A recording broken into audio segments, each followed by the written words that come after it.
नमस्ते दोस्तों मित्रों। आज हम हिंदी कहानी के तत्वों को लेकर चर्चा करेंगे। हालांकि ये केवल हिंदी कहानी की चर्चा की बात नहीं है। भारतीय साहित्य की किसी भी कहानी की अगर बात करें तो विशेष रूप से कहानी पढ़ना हो या फिर कहानी लिखना हो तो आपको तत्वों को समझना बहुत जरूरी होता है। अक्सर होता यूं है कि आप कोई कहानी पढ़ ले तो आप केवल कथावस्तु तक सीमित हो जाते हो। आपको पूछा जाता है कि कहानी को आपने कैसे समझा, तो हम लोग विशेष रूप से कहां तक देखते हैं कि केवल कहानी की कथावस्तु को लेकर आप बात कर सकते हो, इसके अलावा और कुछ नहीं है। लेकिन अगर कहानी के सही रूप से आपको समझना है, उसका विश्लेषणात्मक का और गहराई तक जाकर आपको उसको अगर आत्मसात करना है तो पूरे कहानी के तत्वों को आपको समझना बहुत जरूरी होता है। इसलिए सृजनात्मक दृष्टिकोण से कहानी लिखना हो या फिर कहानी को समझना हो तो कहानी को तत्वों को समझना बहुत आवश्यक होता है। तो चलो आज हम कहानी के तत्वों को लेकर चर्चा करेंगे। मैं प्राध्यापक सूर्यकांत चौहान आपसे कहानी के तत्वों को लेकर आपके सामने बात कर रहा हूं। तो देखिए, भारतीय साहित्य में या भारतीय अवधारणा में अगर देखें, कहानी कहने की परंपरा बहुत पुरानी रही है। विशेष रूप से मानव सभ्यता से लेकर कहानी शब्द ही कहने से बना है ना। कहने से एक पीढ़ी दर पीढ़ी कहने से कहानी बनी। लेकिन हमारे यहाँ अगर चर्चा करें, कहानी की अगर बात करें तो वेदों में भी, पुराणों में भी, उपनिषदों में कहीं न कहीं ये छोटी बड़ी घटना प्रसंग को लेकर कहीं न कहीं कथा प्रसंग आपको दिखाई देते हैं। वेद में आप लोगों को यम यमी, पुरुरवा, उर्वशी ऐसे कुछ संवादात्मक आख्यान आपको दिखाई देते हैं। लेकिन साहित्यिक दृष्टिकोण से कहानी के तत्वों की बात हम उसके पहले वेद पुराण शास्त्रों में आपको दिखाई नहीं देगी। देखिए, जैन साहित्य, हितोपदेश हो, पंचतंत्र की कहानियां हो, उन सब में आपको इसमें सारी चीजें दिखाई देती हैं। लेकिन अक्सर कहानी जो शब्द बना वो कहने से बना है और विशिष्ट अर्थ में किसी विशेष घटना को किस रूप में किसी के सामने प्रस्तुत किया जाए, यही कहानी अगर हम देख सकते हैं। आज के समय में साहित्यिक दृष्टिकोण से अगर देखा जाए तो सबसे प्रसिद्ध और सबसे चर्चित अगर कोई विधा है तो वह कहानी विधा है। इसे हम देख सकते हैं।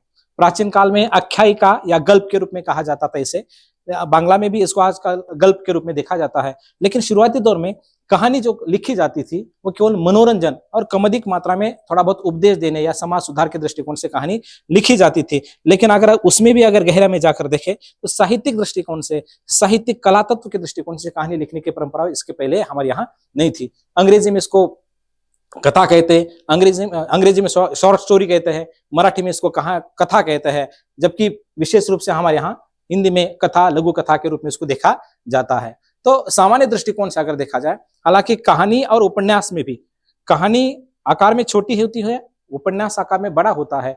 दोनों में समान रूप से 6 ही तत्व माने जाते हैं, जो आपको इस प्रकार से देख सकते हैं, जिसमें कथा वस्तु है, चरित्र चित्रण है, देश काल वातावरण है, इसके साथ साथ संवाद है, कथोपकथन जिसे हम कहेंगे, और भाषा शैली है, और कहानी का उद्देश्य है। इस रूप में हम कहानी के 6 तत्वों को लेकर चर्चा करेंगे।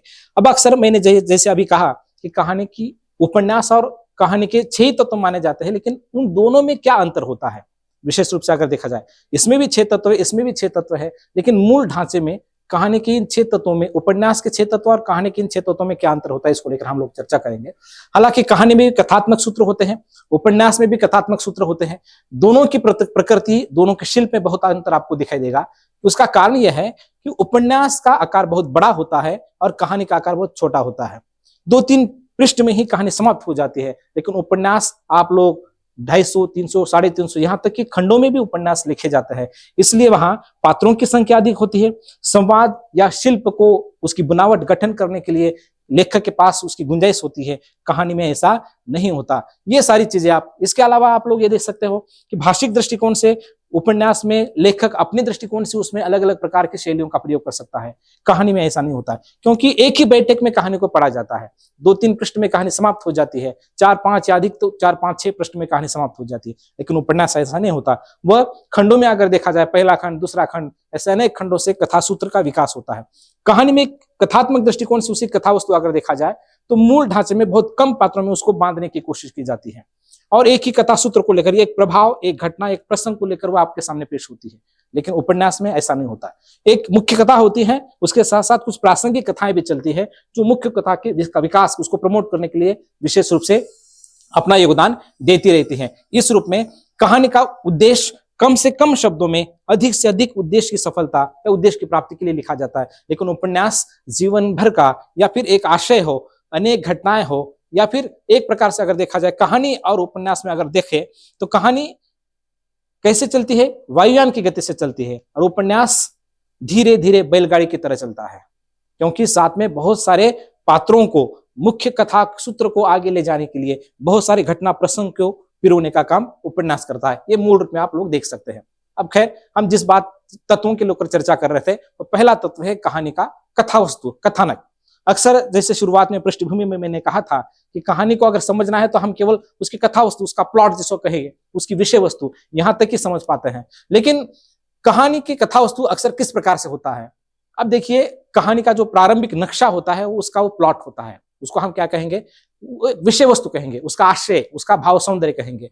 और इसमें किसी घटना की जानकारी हो, कोई अनुभव हो, उसको कहानीकार कल्पना का आधार लेकर उसको बांधने का, उसको व्यवस्थित रूप से कहानी में ढालने का काम कहानीकार करता है। अब ये कहां से आते हैं? लेखक पुराणों से, इतिहास से, अपने अनुभवों से, अनेक घटनाओं से ऐसे कथा सूत्र को इकट्ठा करता है और अपने उद्देश्य की अभिव्यक्ति के लिए ऐसे कथा सूत्र को ऐसे अनेक पात्रों के माध्यम से कहानी की उद्देश्य की ओर ले जाने का काम कथा वस्तु के माध्यम से कहानीकार करता है। इसलिए जीवन की किसी एक घटना, किसी एक प्रसंग, किसी एक अनुभूति को कहानी के माध्यम से रखा जाता है या कथा वस्तु के माध्यम से रखा जाता है। इसमें क्या होता है?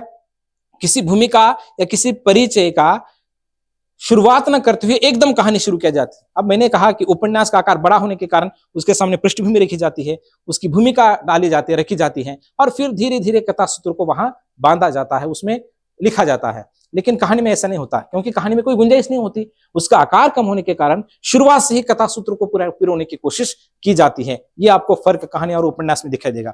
सबसे बड़ी बात यह है कि कहानी की कथा वस्तु में आपको अंतर्द्वंद दिखाई देना जरूर, संघर्ष और अंतर्द्वंद होना आवश्यक है। उसका कारण यह है क्योंकि संघर्ष या अंतर्द्वंद के गर्भ में ही विकास पलता है। जब द्वंद्व पैदा नहीं होता तो कहानी आगे कैसे बढ़ेगी? तो उसके लिए आपको अंतर्द्वंद के माध्यम से गंतव्य तक, कहानी के चरम तक पहुंचाने के लिए आप लोगों को किसकी आवश्यकता होती है? बीच बीच में पात्रों में मतभिन्नता, वैचारिक संघर्ष, वैचारिक अंतर्द्वंद की आवश्यकता होती है, जो कहीं ना कहीं कहानी के प्रारंभ, मध्य और अंत को बांधकर कहानी के जो लक्ष्य है, उसका मुख्य रूप से जो उद्देश्य है, वहां तक ले जाने का काम कहानी करती है।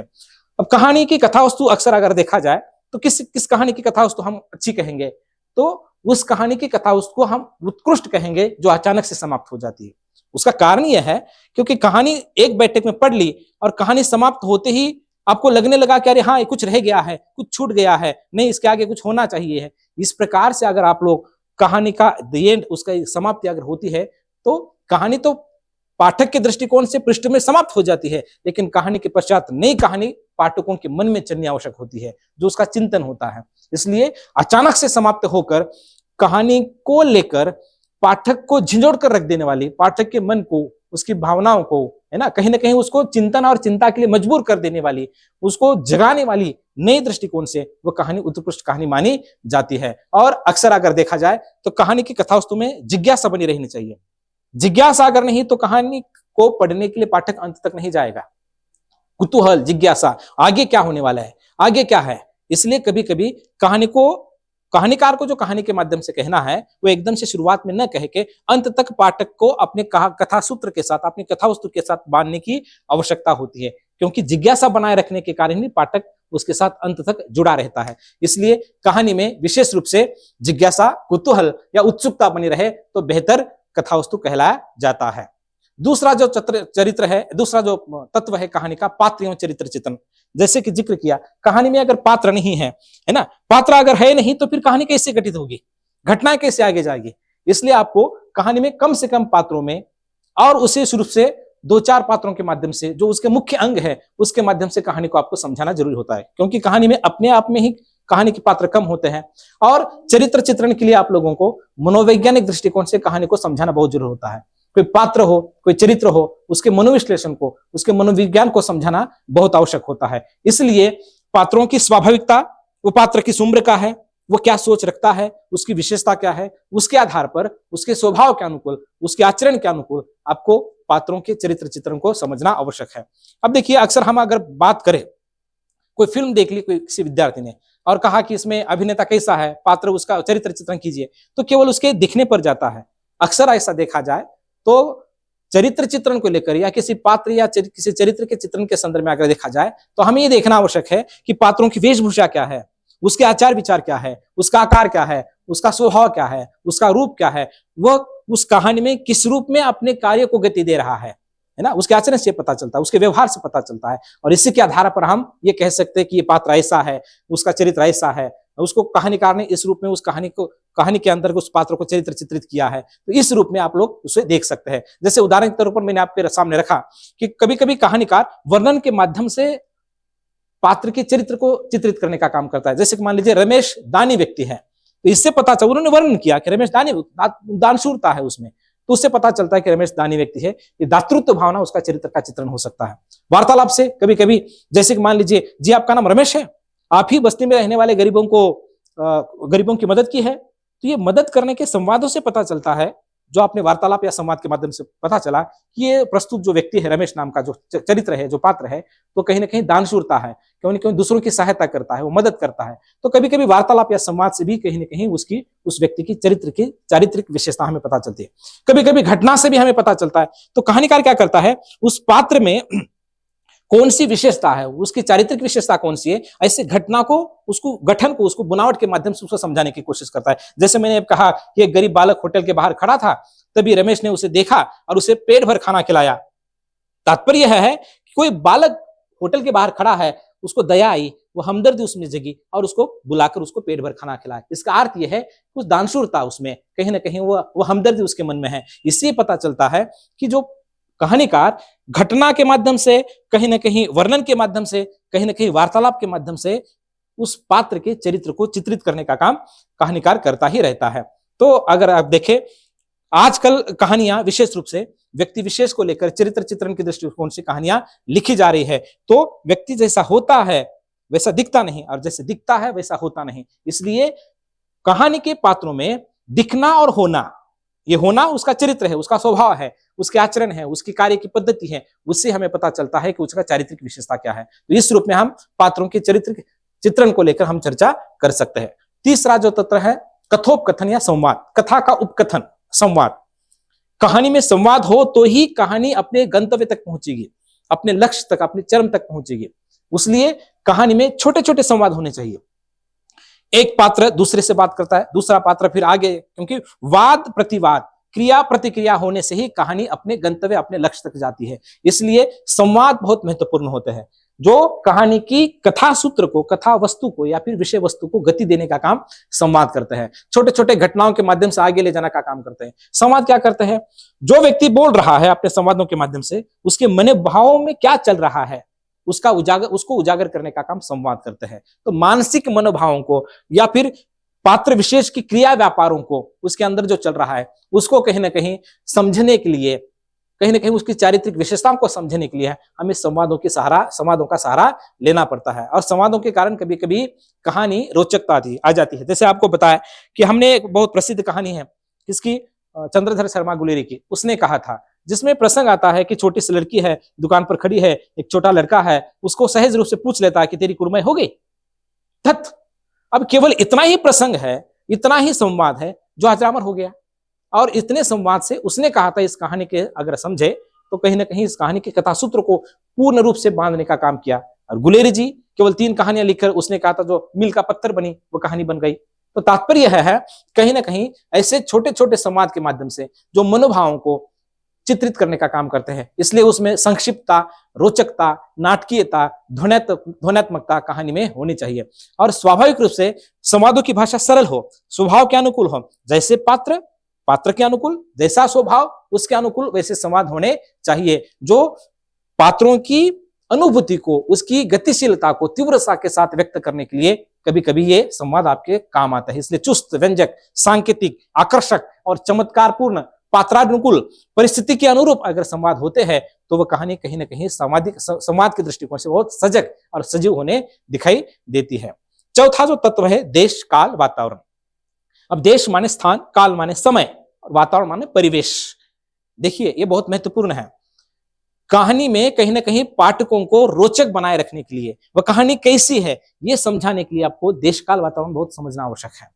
ये कहानी मान लीजिए ऐतिहासिक कहानी है, ये पौराणिक है, याचलिक कहानी है, इसे अगर समझना है तो कहानीकार क्या करता है, देश, काल, वातावरण में ऐसा परिवेश, ऐसी पृष्ठभूमि तैयार करता है, उससे हमें समझ में आ जाता है कि ये क्या है, ये कहानी पौराणिक है या ऐतिहासिक है, याचलिक कहानी है, गांव परिवेश को जिंदा रखती है। इसलिए देश, काल, वातावरण बहुत जरूरी है। कहानी कहाँ घटित हुई है, किस स्थान पर घटित हुई है, घटना कहाँ की है, वह स्थान, वो प्रसंग, वो देश में आ जाता है। फिर काल किस समय में है, मान लीजिए कोई ऐतिहासिक पात्रों को लेकर आप जयशंकर प्रसाद की कहानियों की चर्चा होती है तो फिर हमें ऐतिहासिक पात्र हमें दिखाई देते हैं, विशेष रूप से ऐतिहासिक पात्र, ऐतिहासिक घटनाएं, ऐतिहासिक कहीं ना कहीं परिस्थितियां, परिवेश, ये सब उस कहानी के कथा व सूत्र को बांधने के लिए देश काल वातावरण की आवश्यकता होती है। क्योंकि संवेदना तो एक होती है, घटना तो एक होती है, लेकिन उस परिस्थिति को सही रूप से बांधने के लिए, किसी जीवन के खंड को सही रूप से बांधने के लिए आपको देश काल वातावरण की आवश्यकता होती है। क्योंकि स्वाभाविक रूप से कहानी की प्रस्तुति के लिए आपको अगर कहानी मर्मस्पर्शी बनानी है, आपको सही न कहीं उसमें सजीवता लानी है, तो कहानी के देश काल वातावरण को, उसकी बुनावट करना, उसकी गठन करना कहानीकार के लिए और पाठक को भी समझना बहुत जरूरी होता है। इसलिए परिवेश के अंतर्गत अक्सर कहानी आकार लेती है, विशेष रूप से उसका विकास होता रहता है। इसलिए प्राकृतिक पृष्ठभूमि, पात्रों की क्रियाकलाप, है ना, बीच बीच में कहीं ना कहीं उस प्रकार से लेखक कहानी का वर्णन करता रहता है ना, चरित्र का व्यवहार, वार्तालाप, और ये देशकाल वातावरण, इससे पता चलता है कि उस कहानी का देशकाल वातावरण किस रूप में है।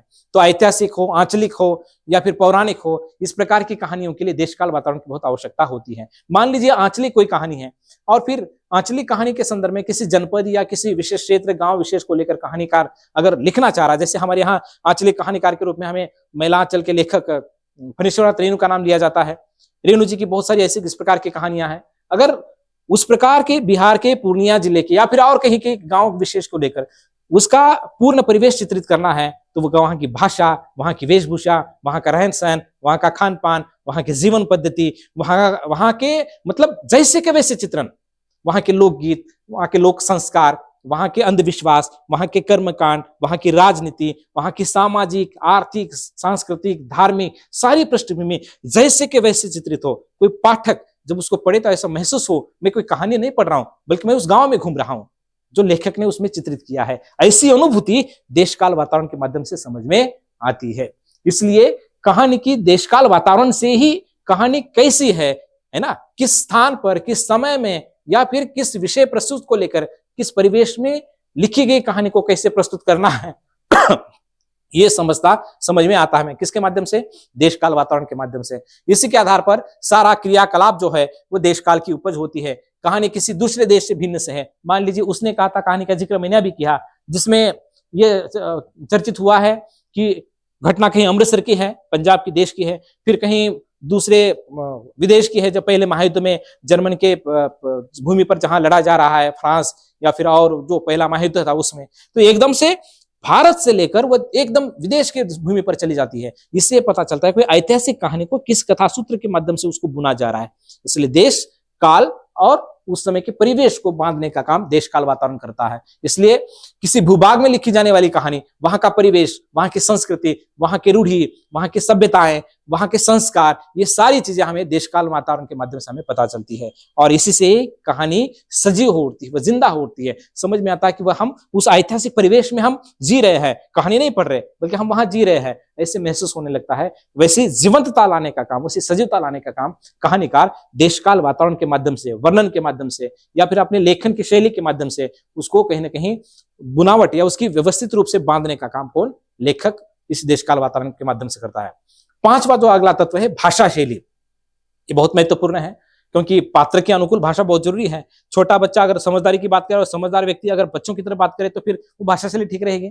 इसलिए महत्वपूर्ण यह है पात्रानुकूल, स्वभाव के अनुकूल, चरित्र के अनुकूल, ये उसका कला पक्ष है, जो कलात्मक आवरण है। इससे पता चलता है कि लेखक ने कहानी के माध्यम से किस रूप में, भाषा के शैली के माध्यम से, लेखन की प्रकटन शैली किसके माध्यम से उसको बुनने का काम किया है। इसलिए कहानीकार आंतरिक और बाह्य पक्षों को अपने कहानी लेखन के माध्यम से, भाषा की शैली के माध्यम से लिखने का काम करता है। आजकल की कहानियां, विभिन्न प्रकार की कहानियां लिखी जाती है, आत्मकथात्मक शैली में लिखी जाती है, पत्रात्मक शैली में लिखी जाती है, संवादात्मक शैली में लिखी जाती है, विश्लेषणात्मक शैली में लिखी जाती है ना, वर्णनात्मक शैली में लिखी जाती है, लोक कथात्मक शैली में भी लिखी जाती है, बीच बीच में लोकगीत, लोक कथाएं छोटी छोटी हो, या फ्लैशबैक जैसी शैली जिसको हम पूर्ववर्ती शैली कहेंगे, है ना। अक्सर कोई अंत की घटना सबसे पहले बता देना और फिर वो घटना क्यों घटित हुई, जिससे प्याज के पत्ते खुलते हैं या फिर फूलों की पंखुड़ियां खुलती रहती है, उसके धीरे धीरे धीरे वो कथा सूत्र बाद में खुलते जाते हैं।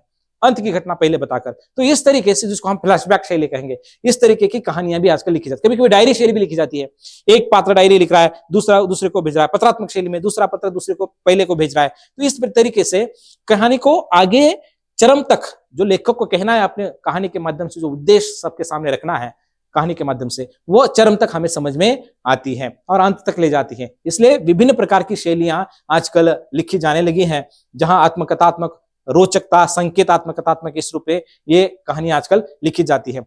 अक्सर भाषा शैली में अगर देखा जाए, अगर उसमें सौष्ठव लाना है, सौंदर्य की अभिव्यक्ति होना है और किसी पाठक को उसमें रममान करना है, तो उसमें अलंकारिकता होनी चाहिए, उसमें भाषा शक्तियों का प्रयोग किया जाना चाहिए। इसके साथ साथ उसके अंतर्गत लोकोक्तियां, मुहावरों का प्रयोग किया जाना चाहिए। ये अक्सर विशेष रूप से आंचलिक कहानियों के संदर्भ में कहा जाए तो बेहतर रहेगा, क्योंकि लोक बोली में लोकोक्तियां, लोक मुहावरे लोक साहित्य का हिस्सा है। उसको अगर उस रूप में प्रयोग करें तो एक सौंदर्य बना रहेगा भाषा का। तो उसका कलेवर, उसकी शैली, उसकी लेखन की पद्धति, उसका कलात्मक ढांचा जैसे कि वैसे बना रहेगा तो बेहतर रहेगा। इसलिए पात्र, शैली और परिस्थिति के अनुसार भाषा शैली कहानी की होनी चाहिए। और ऐसा न हो कि पाठक पढ़ने के लिए बैठ जाए और शुरुआत में वो बोझिल लगे, है ना। ऐसी स्थिति अगर हो तो फिर वो कहानी बेहतर नहीं कहलाएगी। इसलिए बड़ी रोचक हो और पाठकों को अपनी ओर आकर्षित करे, ऐसी उसकी भाषा शैली अगर हो तो पाठक सहज रूप से उस कहानी को पढ़ने के लिए उत्सुक होगा और अंत तक उस कहानी के उद्देश्य तक उसके साथ अपनी समा को बांध रखेगा। इसलिए साधारण भाषा शक्ति के द्वारा साधारण पाठकों को अपनी ओर आकर्षित करने की शैली एक कहानी की कलात्मक भाषा शैली कहलाएगी। और जो अंतिम तत्व है, जो उसका क्लाइमैक्स कहा जाता है, उद्देश्य, कहानी का तत्व, चरम या उसका उत्कर्ष कहा जाता है। देखिए, कोई भी कहानीकार बिना उद्देश्य नहीं लिखता, उसको कोई काम होता है नहीं, ऐसी बात नहीं है। कुछ ना कुछ उद्देश्य जरूर होता है। अगर कुछ भी उद्देश्य नहीं है, लेकिन अपने अंदर की अनुभूति को, उसको मुक्त करने के लिए क्यों ना हो, लेकिन वो जरूर लिखता है। कुछ ना कुछ उद्देश्य उससे पीछे होता है। और आजकल की कहानियां तो निर्देश लिखी नहीं जाती। मैंने इसके पहले शुरुआत की पृष्ठभूमि में कहा कि पहले की कहानियां विशेष रूप से मनोरंजन के दृष्टिकोण से लिखी जाने वाली कहानियां थी। अगर हम हिंदी कहानी के उद्भव विकास की चर्चा करें, प्रेमचंद पूर्व कहानी की अगर बात करें, मनोरंजन के लिए लिखी जाने वाली कहानी, विशेष रूप से कम अधिक मात्रा में थोड़ा बहुत समाज सुधार या उपदेश को लेकर लिखी जाने वाली कहानी। आजकल तो सारी की सारी साहित्य कहानियां कुछ ना कुछ उद्देश्य को सामने रख के लिखी जा रही है। समाज सुधार, क्योंकि देखिए साहित्य अगर है तो समाज का हित उसमें निहित होना चाहिए और उसी को लेकर आजकल की कहानियां लिखी जाती है।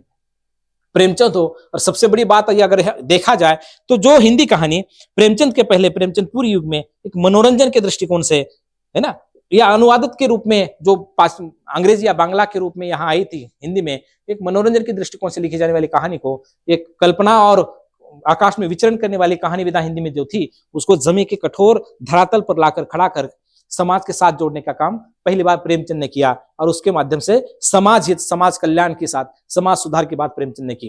क्योंकि देखिए, साहित्य का जो मूल उद्देश्य होता है वो मनुष्य की संवेदनशीलता को परिष्कृत करना होता है। आजकल अगर समय में देखें, संवेदनहीनता बहुत बढ़ रही है। ऐसे समय में साहित्यिक विधाओं के माध्यम से मनुष्य के मन में संवेदनाओं को जगाना, है ना, भावनाओं को जगाना और एक समाज में कहीं ना कहीं मानवीयता को स्थापित करना, ये कोशिश साहित्यकार अपने दृष्टिकोण से करता रहता है। और संवेदना को जगाकर मनुष्य को मानवीय धरातल पर खड़ा करके व्यवस्था की जटिलताओं को सही नहीं समझाने की कोशिश बड़े कलात्मक ढंग से कहानीकार कहीं ना कहीं अपनी कहानी के माध्यम से करता रहता है। और इसी के आधार पर समाज में जो विसंगतियां हैं, समाज में जो विडंबनाएं हैं, समाज में जो बुरी रीतियां हैं, कुप्रथाएं हैं, समाज अगर गलत रास्ते पर जा रहा है, ऐसे समय में समाज को सही दिशा निर्देशित करने का काम, है ना, कभी कभी सीधी बात करके, कभी तीव्र गति से करारी चोट करके कहानीकार अपने कहानी के माध्यम से कुछ ना कुछ उद्देश्य सामने रखकर ही कहानी लिखने का काम करता है। आज मनोविश्लेषणात्मक कहानियां लिखी जाती है। प्रेमचंद की बात करें तो वो आदर्शोन्मुख कहानियां लिखी गई। अगर यथार्थवादी कहानियां, कुछ आस पड़ोस की घटनाओं को उठाकर आंखों के सामने जो चल रही अनुभूतियां हैं उसको वास्तविकता से सामने रखकर कहीं ना कहीं पाठकों के सामने अंत तक आते आते कोई आदर्श प्रस्तुत करना, ये प्रेमचंद की विशेषता रही है। इसलिए आदर्शोन्मुख यथार्थवादी इस प्रकार की कहानियां रही हैं और आज के लिए इस प्रकार की कहानियां बड़ा प्रशस्त मार्ग कर रही है, इसमें कोई संदेह नहीं है। चरम जो मैंने जिसका जिक्र किया, जो इसका क्लाइमैक्स है, जो अंत में हमें समझ में आता है, और उद्देश्य जो पहले से ही कहानी में पहले से ही निश्चित नहीं होना चाहिए। कहानीकार अंतिम समय तक पाठकों को बांधे रखे तो बेहतर होगा। जैसे आपको बता दें, उसने कहा था कि मैंने अभी चर्चा की चंद्रधर शर्मा गुलेरी की उसने कहा था कहानी, शीर्षक में ही बड़ी उत्सुकता है, बड़ी जिज्ञासा है। उसने कहा था, उसने किसे क्या कहा था वो कब पता चलता है? कहानी के अंत में पता चलता है।